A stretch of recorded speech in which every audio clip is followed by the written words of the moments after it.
Hey guys, episode 6, 7, I don't know, but this is going to be another episode of me yapping. I just got done with gym, and I just got back from a 7-day trip out in Minnesota. I'm based out in California, and I went and surprised one of my buddies. It was his birthday. He was out in Minnesota to visit his family, and I wanted to surprise him. It ended up being absolutely awesome. He was completely dumbfounded. He was so freaking surprised. It was awesome. The way we planned it out was perfect. Uh, Long story short, he was at a mall. His cousins, he was with two of his buddies at the mall, and he was with his cousins. But his cousins were like, "Hey, we're gonna go pick up a car. We're gonna come back, and then we'll all go together back to the house that they were staying at."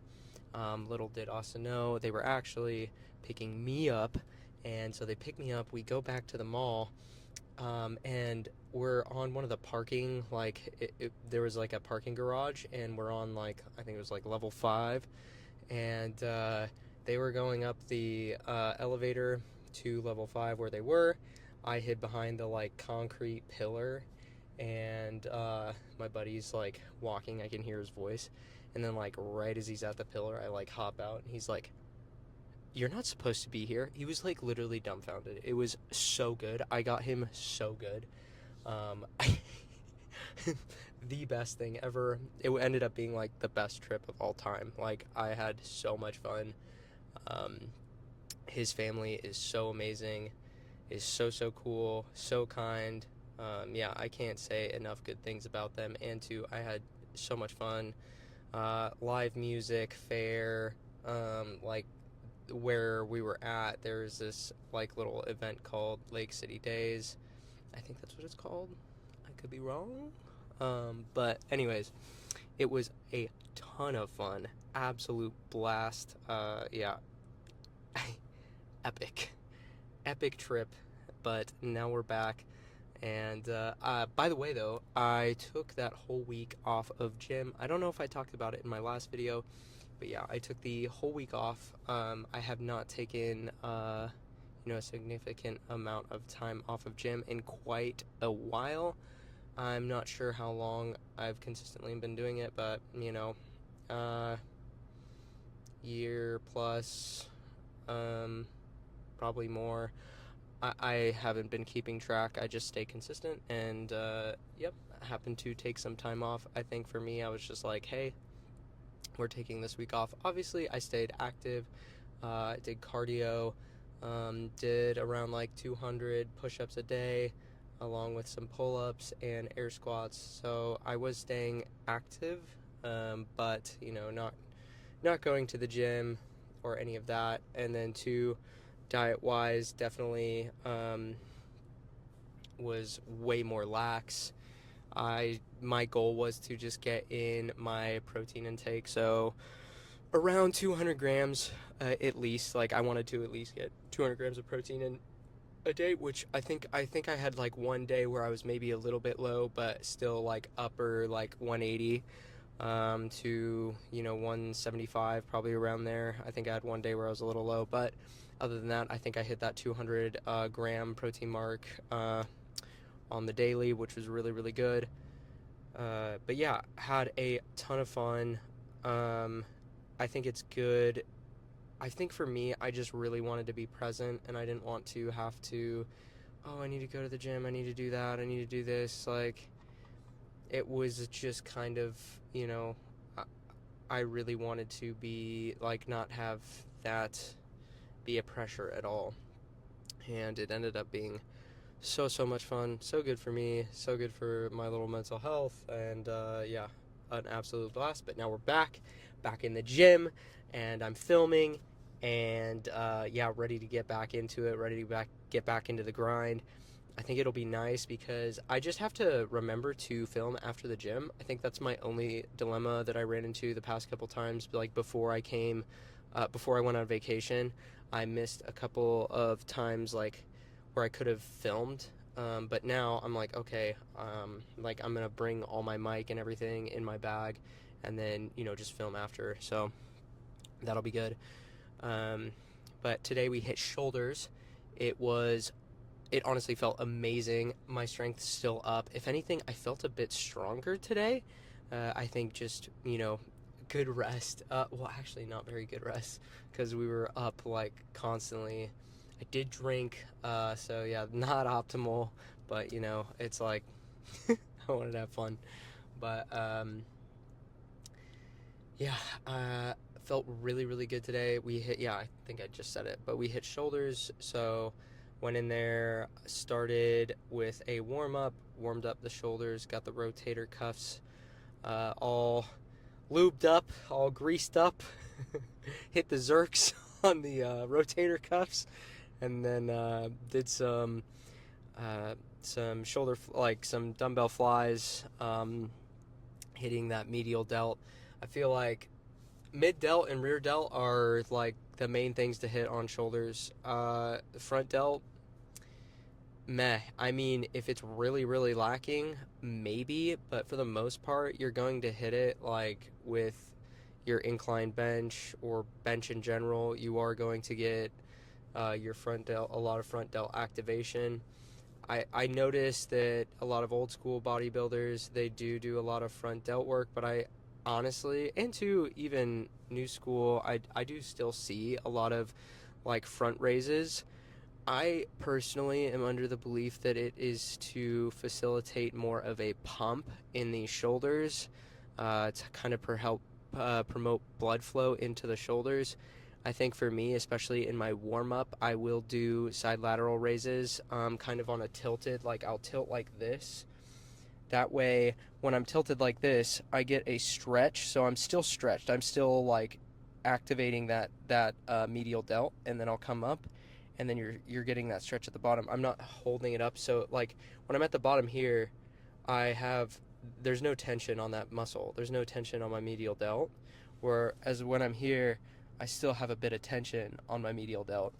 And so I'll do super lightweight. I'll do like 10 to 12 reps, and then sometimes I'll do front raises just to get the blood flow in there. But yeah, starting with the lateral raises, and then I will move on to just a normal dumbbell shoulder press. And we don't go super, super heavy. It is more for volume, and really feeling the kind of like just burn in the shoulder.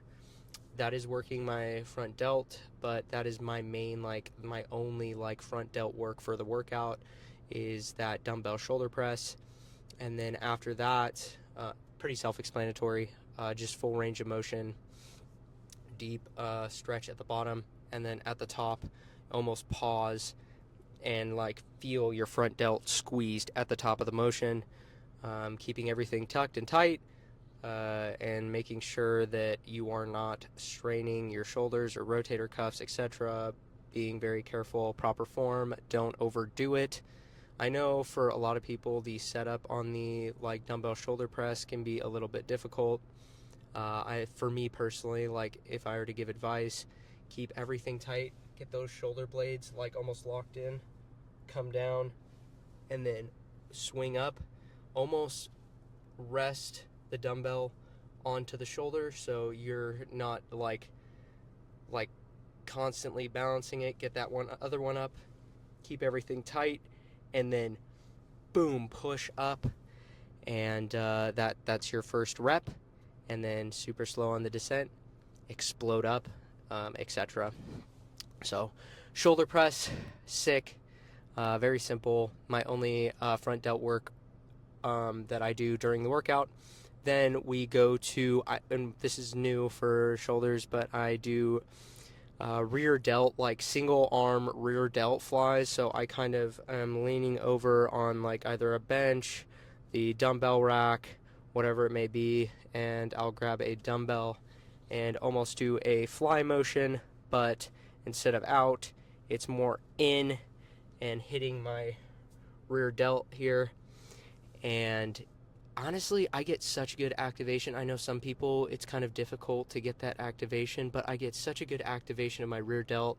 I get a really good squeeze.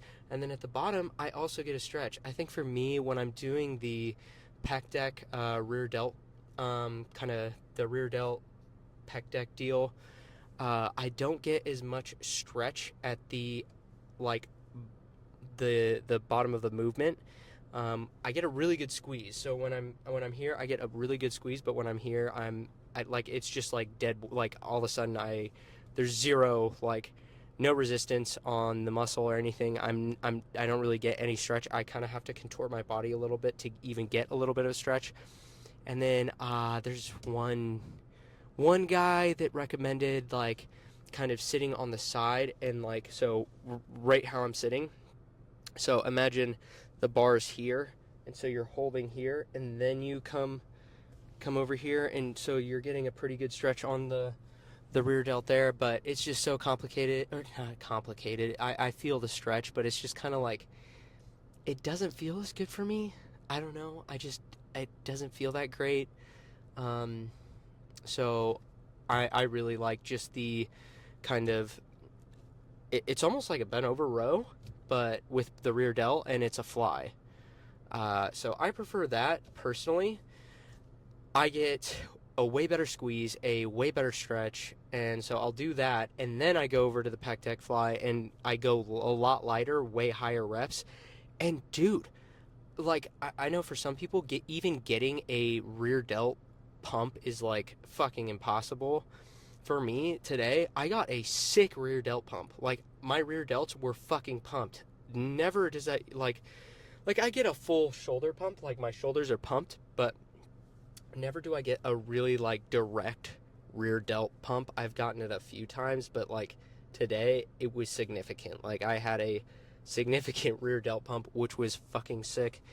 And then I will almost so I kind of just start with the rear delts. I'll do about, like, 2 sets, and then I'll start to superset. There is a medial delt fly machine right in front of the pec deck, and it's sick. I'll basically, so what it wants you to do is basically sit in the seat like I am in my car seat right now, and you'll do this, and there's 2 pads here, and it's weighted, and you do the flies like that. I go reverse cowgirl, fucking, my forehead is here, and I'll do it single arm, and I get out so much better stretch. I saw some, like, jacked chick doing it, and I was like, dude, I need to try that. That's wise. Way better stretch, way better squeeze on the medial delt. Absolutely nutty. And then by the end of that, I supersetting it back and forth with rear delt, medial delt. Your shoulders are pumped. And so had a sick shoulder pump today. It was ridiculous. Felt amazing. And then hit forearms, then abs, and then did a bit of cardio. And now we're here. So really, really good day. Felt amazing in the gym. Tomorrow is a rest day. I'm just going to hop right back on my program. So got back yesterday super late, unpacked everything, showered, etc. Got everything dialed. Worked out today, rest tomorrow, then back, then chest, then rest, and then Monday we'll hit legs again. And yeah, the cycle continues. But I'm going to do that for a good, like, we'll do this week and then next week, and then I'm going to get my blood work done. I've never gotten my blood work done. I am completely natural. I do take minoxidil and RU4881 for my hair, because my hair, I don't know if you can tell, but the hairline is not super rad. I started, like, receding right here.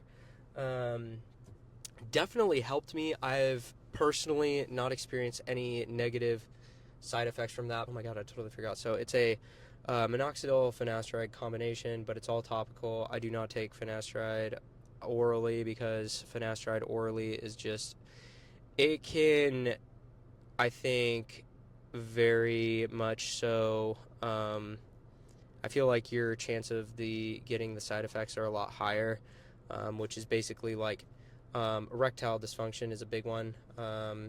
And so for me, I was just like, I only want to try the topical solution. I can provide links below, but I think I just won't. But yeah, for me, really helped my hair. Zero side effects for me personally, and I've been doing it for almost a year now of minoxidil and RU4AA1. I recently just introduced finasteride just to see if it helped. I did experience a little bit of hair loss, but that is typical with finasteride in the beginning of the usage. So I am curious to see. I noticed for me, my hair feels even thicker than with the minoxidil and the RU4A81. I think I'm absolutely butchering it. I'll put up a little like actual like name of the substances up in the top, but they're all topical solutions. I am not taking anything orally, just due to I want to minimize side effects as much as humanly possible. But for me personally, I have not experienced any of the negative side effects. That is the only thing that I am currently taking other than creatine, and I do take like boron, tonka ali, ashwagandha, all those little natural like little guru type shit. But other than that, we're all natty, and I am very curious to see what my blood work results are. I'll actually do a video on it. I can like do a whole breakdown. I'll do like a lot of research and make sure I know what I'm talking about before I share it with you guys, and we can go over my blood work together just to see what we're looking at and see how Connor is doing just as a 25-year-old male, sitting at around, I'd probably say a little higher. I've probably gained some weight. I wouldn't be surprised if I'm like 180, 178 now. I'm going to come back down to that like 175, 173 mark, just due to diet, travel, and everything like that. But feeling really good. Gym felt great. I'm curious to see after getting like really good rest this week and way better diet, etc., if we have a good bounce back, and then come next week we'll be maybe getting some progression here. I do feel really good after that gym session. Feel super confident. So really excited there. I hope you guys are having a fantastic week. Fantastic start to the week, at least. Today is Tuesday. Tomorrow I go back to work. Boo! But, gotta make the money somehow, right? Yeah. Whew. I am a little tired, I'm not gonna lie. The rest has not been optimal. This week was definitely gnarly. We were staying up till like 2, 3, 4, and then I was getting up at like freaking, I think I had one day where I like really slept in, but the rest it was like I was getting up at like 7 or 8. Bad sleep, bro. Bad sleep.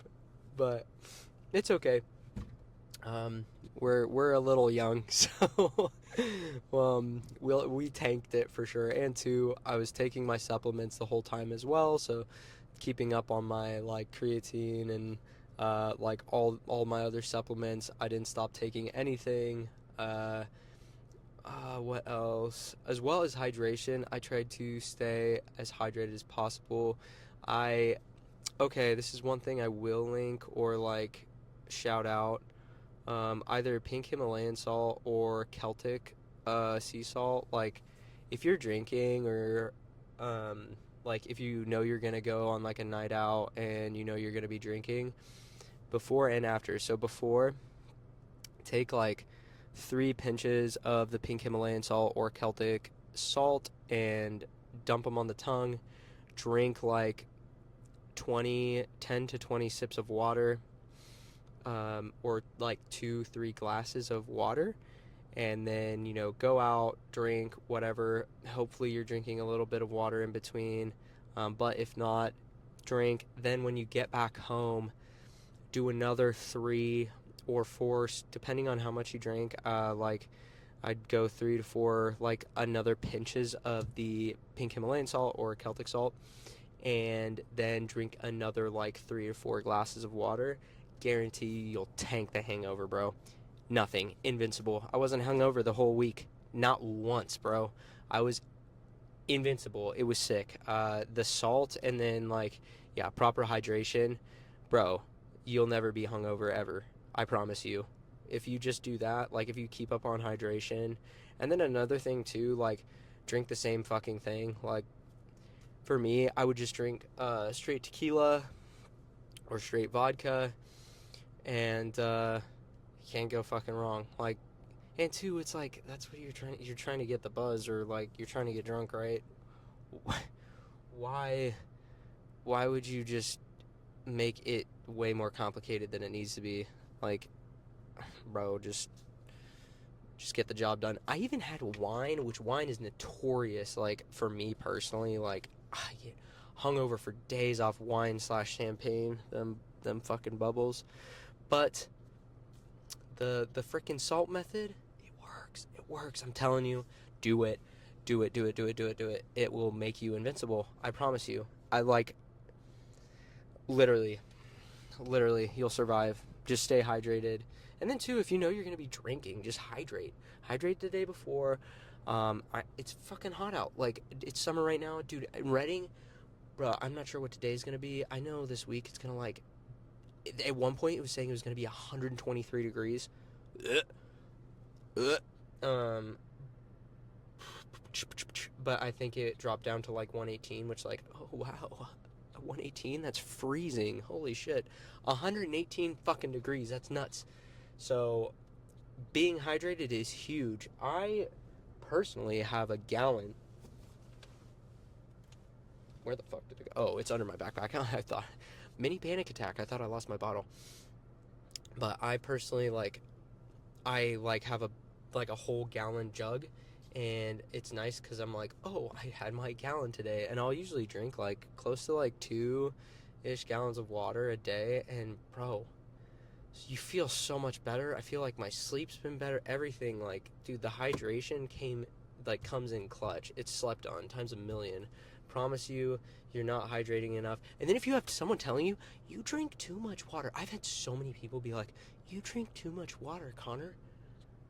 No, you're dehydrated, bro. You are dehydrated. You're literally wrong. It's so funny. I'm drinking more water than I was when people were telling me I was drinking too much water, and I barely stay like properly hydrated because like it's super hot. I am incredibly active. My job is incredibly active. I go to gym right after. Like I have to be drinking all this water. Otherwise, I'm cooked. Like I will be cramping out dude, I'll be dying. I have to drink all this water. And two, to be able to perform at like peak like levels, hydration is key, bro. Stay hydrated. Drink a glass of water. After this video, go drink a glass of water. I want you to go drink a glass of water for me, and then have some salt with that shit. Have some salt. I'm talking to you. Have your salt. Grab a pinch of salt. I don't fucking care if it's pink Himalayan salt or Celtic salt or whatever the fuck. Go grab yourself a pinch of salt. Boom. Love you guys. I'm done yapping. Peace.